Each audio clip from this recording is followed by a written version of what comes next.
Shalom. I want to share with you a little message, little idea, deep concept about from Parashas Reeh and Parashas Shoftim that are connected, and it's a good preparation for Rosh Hashanah, as we are in Elul already. And Elul, as we know, is correspond to Ani le Dodi veDodi li. God is my beloved, and beloved is to me, and it's all about working on creating unity. But the truth, if you want to show love, real love, as I always repeat, we have to be able to show love between the Jewish people. Not just the Jewish people, but between every human being. As Jews, we focus more on the Jewish people, and we explain that even better this time, why focus more on Jewish people than the non-Jews, at least at first. In Parashas Reeh, I will read straight in English for the sake of time.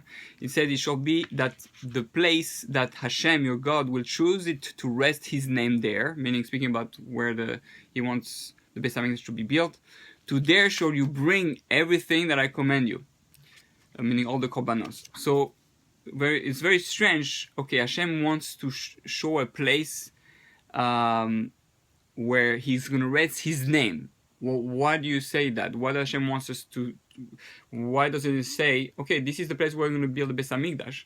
And why he doesn't even say the place? We actually know the place, because the place is the same place where there was the korbanos of where Akedat Yitzchak was made there, Adam Arishon was created there, Yaakov Avinu slept there. So we know where the place is, but he speaking about choosing a place to rest his name there, and that's where the main focus is. So what's his name has to do with it, okay?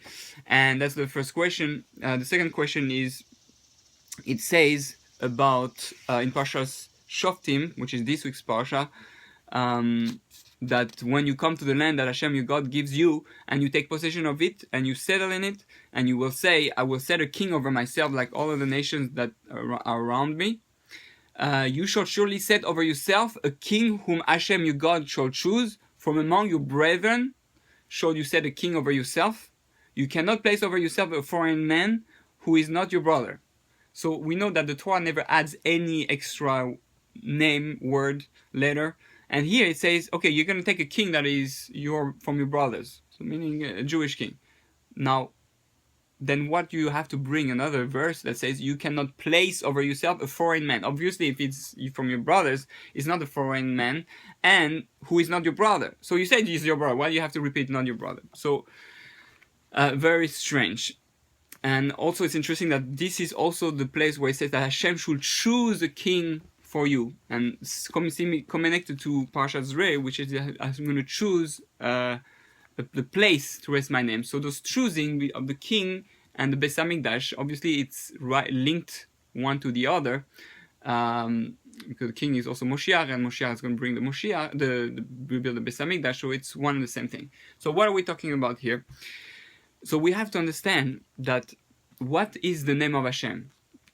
The name of Hashem, if you really we think, oh yeah, Hashem is the name, Yud Kei Vav Kei is the name, or Adonai is the name of Hashem. But really, if you look deeper in the pasuk and a more precise reading, it says, Vaya Hashem lemelech al kol haaretz, bayom hahu yeh Hashem echad u'shemo echad, and it will be that Hashem will become the king of all over the world, and Hashem will be one, meaning Yud Kei Vav Kei will be one, u'shemo echad, and his name will be one. So it's not it's not the unity of his name. He actually knew what his name is.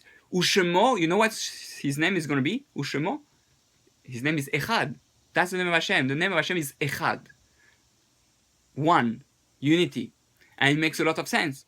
Plus, we said Hashem Echad, so Yud Kei Vav Kei, which we think is the name of Hashem, is Echad. It's going to become one. But that's not his name, because we say after Ushemo Echad. So we're saying that in a way Echad includes all the other names, just like the way we say that Yud Kei Vav Kei involves all the names. But so the true name we're talking about is, we're speaking about the time when Hashem's name is going to be one, and that's the secret of what the Ramchal speaks always about it. about that it's going to be a world of unity. The name of the goal of humanity is oneness, unity. So that's why Ve'ahavta l'reach kamocha is the klal gadol b'Torah. That's where we're trying to work, to love one neighbor as yourself, because that's why it creates unity. But what it's saying is that Hashem wants to raise His name there. So what's His name? Echad is one. The reason why it's so important for us to be one is not that it's it's love and therefore it makes sense that God comes. We want to parallel Hashem's unity. So unless we're one here, there's no ability for the spiritual and physical world to become parallel and to become one there, and that it happens. So Hashem has to put His name at the place that's going to choose, meaning at the time that we have shown true unity. By the way, the only time in history where we saw Hashem's oneness is when the Jewish people were Ki'ish Echad B'Lev Echad on Mount Sinai. That's where we were able to experience God's oneness. So, but the idea is that Echad is His name. Now, same thing with the king. What's the main job of the king? The main job of the king is he has to be someone that is like a brother to you. It has to be a person that brings unity between the Jewish people to make them feel like brothers. He should not feel that he's like a stranger or a king that I don't know who that king is right? I need to understand the closeness that I can have with the king. And when we think of King David, who was so reachable, he used to sit down with a woman who had lost a child, it says in the Navi, and he would cry with her. Like, he was reachable. He was part of his brother. Every Jew was like his brother. So that's what we're talking about, a king and the Moshiach. There's a man who can create unity between the Jewish people, something that seems impossible, but that's how it works. So this is where it works. So now, something very interesting. Now, by the way, I want to mention that most of those ideas, almost all of it, is from Rabbi Dinovich. I'm saying it in English because I find it so powerful.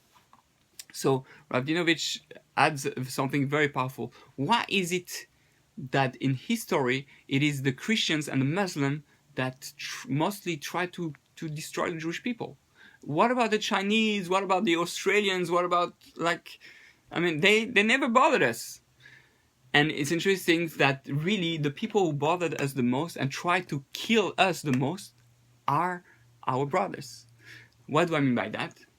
Ishmael, the Muslim, are rooted, we know, from Ishmael, from his brother. The Muslim are rooted from Ishmael, which is the brother of Yitzchak, the son of Abraham. And same thing, the Christians descend from Esav, which are rooted in Esav, which is the brother of Yaakov. So the ones who always try to kill us were our brothers. And where does it come back to? It comes from to Cain and Hevel, the first two brothers. The first murder was from the two brothers. So even history, look, Yosef and the brothers also. That's why we went into exile, because of Yosef and the brothers. All hatred starts at home. All hatred starts from the people we're the closest to. The Chinese, and the Australians and the Africans have very little to do with us. They're very distant, so to speak, from us on some level, and therefore, no one is jealous or anyone is trying to get what the other doesn't have. What happens when brothers and sisters, we always feel the other one took something from us. And what we have to understand is really we have to create unity. It's not that you took something from us. Yes, you have part of me in you. Let's say you have a mother and she has 10 children. Every child feels he has a little bit less love because the other child taking some love.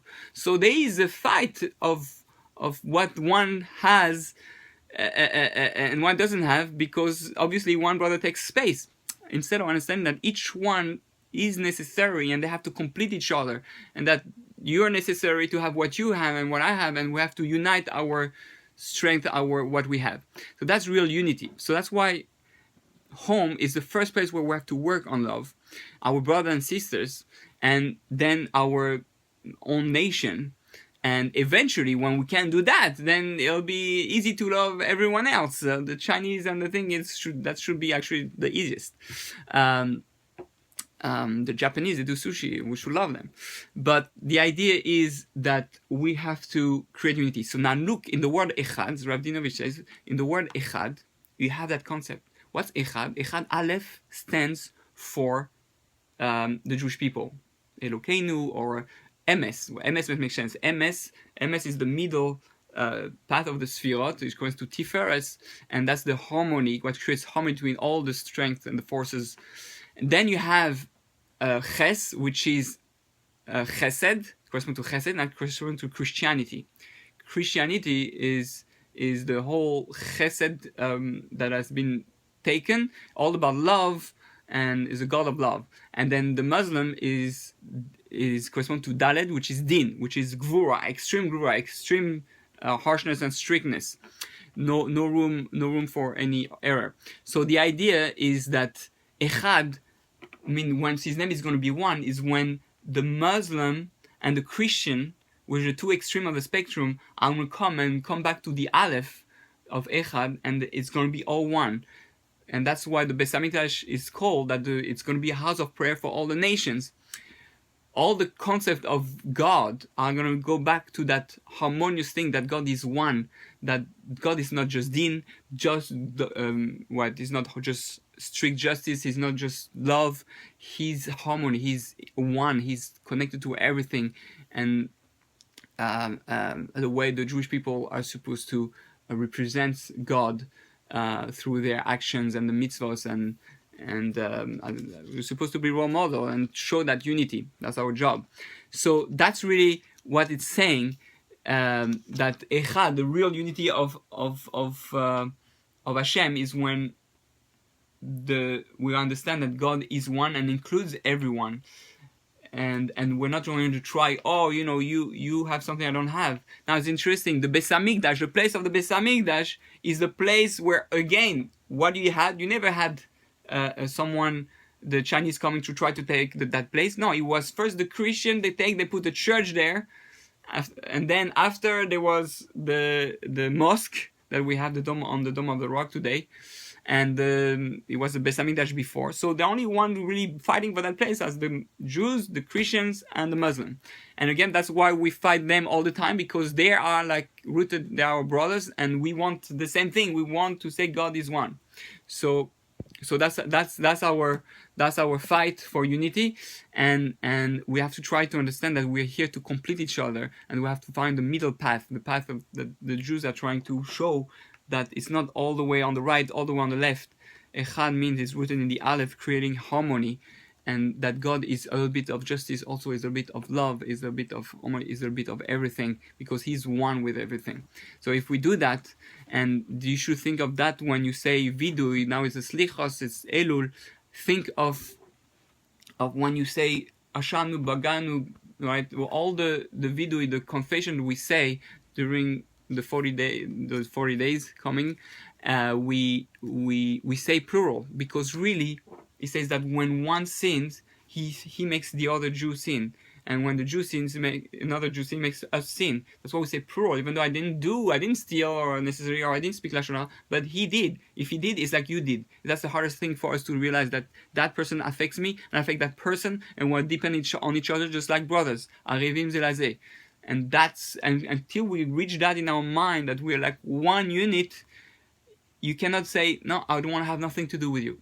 We're together. We're one family, one mishpacha, and we have to love each other to be united.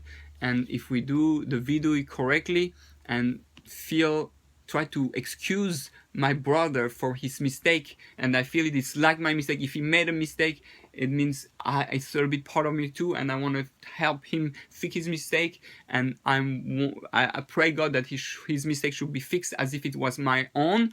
Then there's real hope that we can have Rosh Hashanah. God is gonna be finally King of the world, and He put His name is gonna be one, and we'll be united forever. With Moshiach coming the next year. And I wish you a beautiful Chodesh Elul. Have a good day.